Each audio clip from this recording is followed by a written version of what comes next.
I spent my wedding night in a hotel bathroom, mascara streaked down my face, wedding dress bunched under me, and my new husband pounding on the door. He just confessed, right after the last of the champagne toasts, that he'd been sleeping with my maid of honor for months. The words hit me like a slap, but instead of outrage, I just stared back at him, numb, because I'd been sneaking around with his best man since the bachelorette party.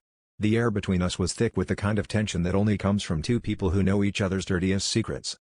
He kept shouting that he'd only done it because he was sure I was cheating first.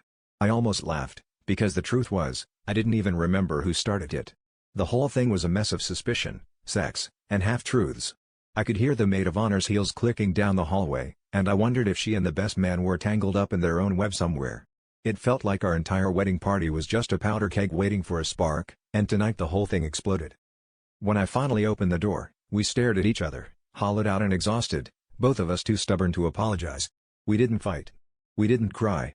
We just stood there, wrecked, realizing we'd built our whole relationship on the idea of catching the other one out. I told him I didn't want an annulment or a divorce. Not yet. Maybe not ever.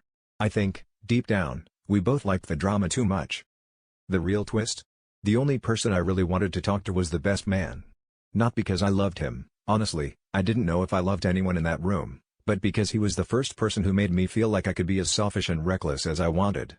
I always thought I was the victim in every relationship, but staring at my husband, I had to admit, maybe the thing I was really addicted to wasn't love at all.